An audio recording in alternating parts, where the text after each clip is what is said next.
Hello SPS Astrology lovers, this is Shankar Pratap Singh and you are watching SPS Astrology। दोस्तों, आज मैं आपको बताने वाला हूं डिविजनल चार्ट के बारे में, और एक ऐसा डिविजनल चार्ट जिससे ये पता चलता है कि आप इस जीवन में कितने सुखी होंगे, कितनी प्रॉपर्टी आपके पास होगी, कितनी जायदाद आपके पास होगी, कितना कैश फ्लो आपके पास होगा, आप कितने अमीर होंगे, कितने पैसे वाले होंगे। इस डिविजनल चार्ट से ये पता चलता है। इसको बोलते हैं D4, और अगर इसको हम हिंदी में बोलें तो थोड़ा सा आपको अजीब लगेगा सुनना। इसको बोलते हैं हिंदी में चतुर्थमशा चार्ट। चतुर्थमशा चार्ट। चतुर्थमशा चार्ट से हमारे सुख का पता चलता है, हमारी प्रॉपर्टी का पता चलता है, और इस जीवन में हम कितने सुखी होंगे उसका पता चलता है। लेकिन इसका जो फर्स्ट हाउस होता है वो एक अलग चीज को बताता है। आज मैं आपको बताने वाला हूं D4 चार्ट का जो फर्स्ट हाउस होता है उसकी क्या इंपॉर्टेंस है हमारी लाइफ में, इसका फर्स्ट हाउस क्या काम करता है। जैसे हमारा D1 चार्ट होता है, उसमें हम लग्ना को देखते हैं, लग्ना से हमारी इमेज, हमारे शरीर का पता चलता है, हमारी पूरी पर्सनालिटी क्या है वो आप लगन चार्ट से, उसके फर्स्ट हाउस से समझ सकते हो। लेकिन पूरी पर्सनालिटी को जानने के लिए आपको नक्षत्र, आपको मून साइन, तमाम चीज़ें, पदार्थ वगैरह, ये सारी चीज़ें देखनी पड़ती हैं।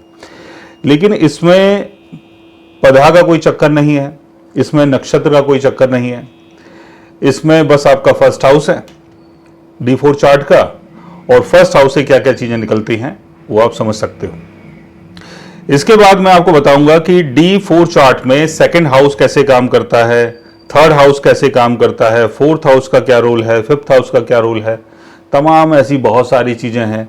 और प्लेनेटरी पोजीशंस क्या क्या होती हैं, कैसे कैसे होती हैं, उन सारी चीजों पे आगे हम लोग चर्चा करेंगे। लेकिन आज की जो बात है वो यहां से स्टार्ट होती है कि D1 चार्ट का जो फर्स्ट हाउस होता है उससे हमारी इमेज का पता चलता है। लेकिन D4 चार्ट यानी हमारे सुख का जो एक पूरा ओवरऑल जो मैप है कि हम यहां पर कैसे सुखी होंगे, क्या हम काम करेंगे जिससे हमें हमारा सुख मिलेगा। D1 चार्ट का फोर्थ हाउस ये बताता है कि आपके पास सुख की चीजें होंगी कि नहीं होंगी। लेकिन D4 चार्ट का फर्स्ट हाउस ये बताता है कि आप सुख की चीजों से कितने सेटिस्फाई हो पाएंगे। अगर इसके फर्स्ट हाउस का लॉर्ड, अगर इसमें एरीज साइन आ रहा है तो फर्स्ट हाउस का लॉर्ड आपका मंगल हुआ, टॉरस साइन आ रहा है तो आपका शुक्र हुआ, जेमिनी साइन यानी थर्ड नंबर लिखा हुआ आ रहा है तो इसका लॉर्ड आपका मरकरी हो गया, 4 नंबर लिखा हुआ आ रहा है तो इसका लॉर्ड आपका मून हो गया, यानी कैंसर साइन आपके फोर्थ हाउस में आया है। फिफ्थ हाउस में यानी पांचवा नंबर अगर लिखा हुआ आ रहा है, यानी 5 नंबर लिखा हुआ आ रहा है तो इसका लॉर्ड आपका सूर्य हो गया। 6 नंबर यानी वर्गो, 7 नंबर यानी लिब्रा, 8 नंबर यानी स्कॉर्पियो, 9 नंबर यानी सेजिटेरियस, 10 नंबर यानी कैप्रिकॉर्न, 11 नंबर यानी एक्वेरियस, और 12 नंबर यानी पाइसिस। तो इनके अलग अलग लॉर्ड्स होते हैं। लेकिन फर्स्ट हाउस से हम क्या देखते हैं? फर्स्ट हाउस से यह पता चलता है कि जो भी आपके पास सुख है,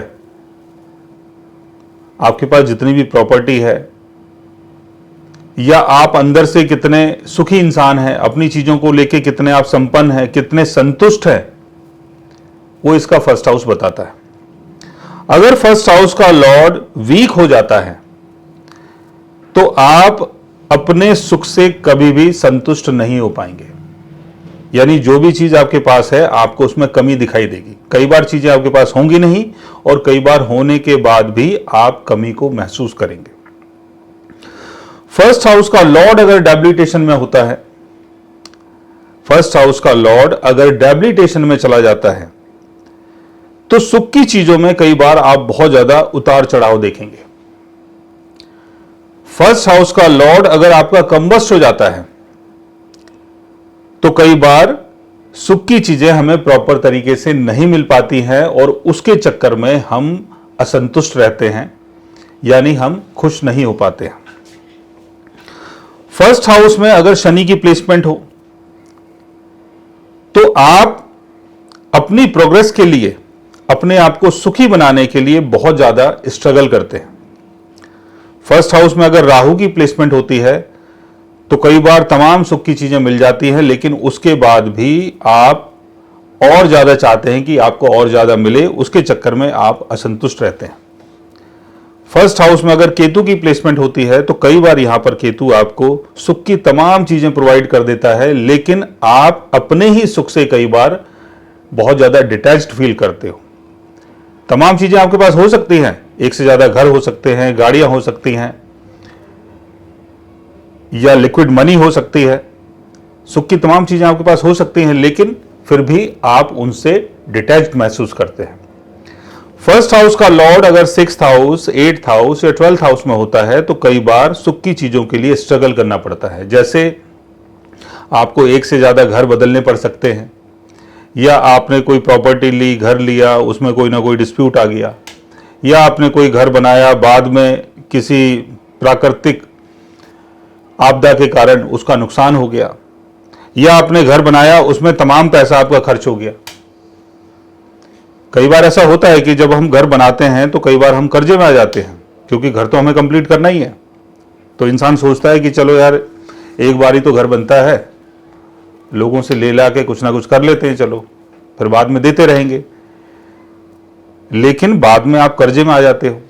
तो ये जब होता है जब D4 चार्ट में इसका जो फर्स्ट हाउस है वो 12th हाउस में चला जाता है। 12th हाउस खर्चे का हाउस है, यानी प्रॉपर्टी के लिए खर्चा, घर के लिए खर्चा। अगर वो 6th हाउस में आता है तो कर्जा, लड़ाई झगड़ा, डिस्प्यूट। 8th हाउस में आता है तो सडन चेंजेस, ट्रांसफॉर्मेशन। लेकिन यहां पर अगर फर्स्ट हाउस का लॉर्ड अपने ओन साइन में हो, यानी फर्स्ट हाउस में ही हो, फर्स्ट हाउस का लॉर्ड अगर अपने एक्सल्टेशन में हो, फर्स्ट हाउस का लॉर्ड अगर केंद्र भाव में हो, यानी फर्स्ट हाउस में हो, 4th हाउस में हो, 7th हाउस में हो या 10th हाउस में हो, या फर्स्ट हाउस का लॉर्ड अगर आपका 5th हाउस में या 9th हाउस में होता है, तो अपने सुख को लेके आप बहुत ज्यादा सेटिस्फाई होते हैं।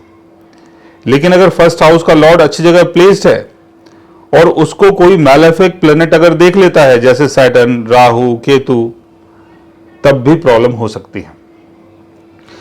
तो D4 चार्ट का फर्स्ट हाउस ये बताता है कि आप कितने संतुष्ट रहेंगे, आपके पास कितनी प्रॉपर्टी रहेगी, प्रॉपर्टी आपको खुद अर्न करनी पड़ेगी या पेरेंटल होगी, या दूसरे लोग आपकी मदद करेंगे, उसके कारण आपको प्रॉपर्टी मिलेगी। फर्स्ट हाउस का लॉर्ड अगर फर्स्ट हाउस में होता है तो कई बार प्रॉपर्टी के मामले में आप बड़े सुखी होते हैं। सेकंड हाउस में चला जाता है तो कई बार प्रॉपर्टी से आपकी वैल्यू बनती है, और अगर वो थर्ड हाउस में चला जाता है तो आप प्रॉपर्टी का बिजनेस भी कर सकते हो, ऑनलाइन सेल जिसको बोलते हैं। फर्स्ट हाउस का लॉर्ड अगर 4th हाउस में आता है तो कई बार आपके जो पेरेंट्स हैं वो आपकी मदद करते हैं, और कई बार आपके पास ज़्यादा प्रॉपर्टी होती है, बड़ी प्रॉपर्टी होती है। फर्स्ट हाउस का लॉर्ड अगर 5th हाउस में आके प्लेस्ड होता है तो प्रॉपर्टी के मामले में आप बहुत ज़्यादा लकी होते हैं। आपने कहीं प्रॉपर्टी बाय करी और बाद में उसके रेट बढ़ गए। फर्स्ट हाउस का लॉर्ड अगर 6th हाउस में आता है तो जैसे मैंने बताया कि प्रॉपर्टी को लेके, अपने सुख को लेके आदमी परेशान रहता है, चाहे कोई लिटिगेशन हो या कर्जा चढ़ गया हो या घर बनाने के लिए आपने कोई लोन वगैरह लिया हो, उसके चक्कर में परेशानी होती है। फर्स्ट हाउस का लॉर्ड अगर 7th हाउस में होता है तो कई बार पार्टनरशिप के कारण, मैरिज के कारण, या कोई आपको सपोर्ट कर देता है, उसके कारण आपके पास प्रॉपर्टी आती है और आप सुखी हो जाते हैं। फर्स्ट हाउस का लॉर्ड अगर 8th हाउस में चला जाता है या 8th हाउस का लॉर्ड अगर उसको सपोर्ट कर देता है तो कई बार आपको अपने पेरेंट्स के द्वारा प्रॉपर्टी मिलती है या किसी दूसरे के द्वारा प्रॉपर्टी मिलती है, और कई बार प्रॉपर्टी का सडन लॉस भी होता है। फर्स्ट हाउस का लॉर्ड अगर 9th हाउस में होता है तो कई बार आपकी जो प्रॉपर्टी होती है वो विदेश में जाके होती है, यानी अगर आप कहीं बाहर गए हैं तो वहां जाके आप कई बार बड़े लकी हो जाते हैं।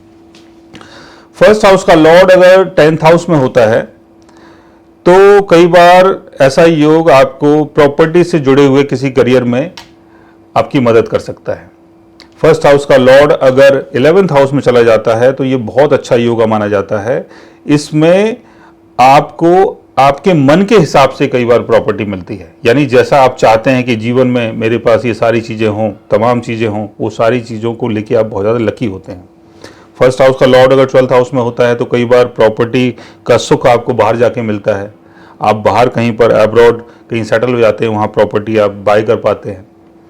लेकिन सारी चीज़ें ठीक है, लेकिन आपको यहाँ ये देखना है कि फर्स्ट हाउस के लॉर्ड की प्लेसमेंट अच्छी होनी चाहिए और उसका जो डिस्पोजिटर है उसका अच्छा उसमें वो होना चाहिए, यानी उसकी प्लेसमेंट भी अच्छी होनी चाहिए, वो स्ट्रांग होना चाहिए। साथ ही साथ मैलेफिक जो प्लैनेट्स हैं वो आपके फर्स्ट हाउस को या फर्स्ट हाउस के लॉर्ड को कहीं से भी अगर देखते हैं, एक्सपेक्ट करते हैं या किसी कारण से अगर युति बन जाती है तो कई बार स्ट्रगल देखने को मिलता है। और इसके साथ साथ आप अपने लगना चार्ट, जिसको हम D1 चार्ट बोलते हैं, उसमें भी 4th हाउस को प्रॉपर तरीके से देखें। अगर उसमें 4th हाउस आपका स्ट्रांग है और वही 4th हाउस का लॉर्ड अगर आपके D4 चार्ट में अच्छी जगह प्लेस्ड होता है तो वो भी कई बार प्रॉपर्टी का सुख आपको दे देता है। लेकिन इसके बारे में हम आगे चल के चर्चा करेंगे थोड़ी डिटेल से कि D4 चार्ट का 4th हाउस कैसे काम करता है या 2nd हाउस कैसे काम करता है। आज मैंने आपको बताया D4 चार्ट यानी चतुर्थमसा चार्ट का फर्स्ट हाउस आपके लिए कैसे काम करता है। सो गाइज, अगर आप भी जानना चाहते हैं अपने D4 चार्ट के बारे में तो उसके लिए आप हमारे चैनल को सब्सक्राइब कर सकते हैं। और अगर आप हमसे बात करना चाहें, कंसल्ट करना चाहें, पर्सनली हमसे मिलना चाहें तो आप हमारे व्हाट्सएप के थ्रू, हमारे ईमेल आईडी के थ्रू हमसे मिल भी सकते हैं, बात भी कर सकते हैं और गाइस आप हमारे साथ कंसल्ट भी कर सकते हैं। So guys, take care, love you all and good bye.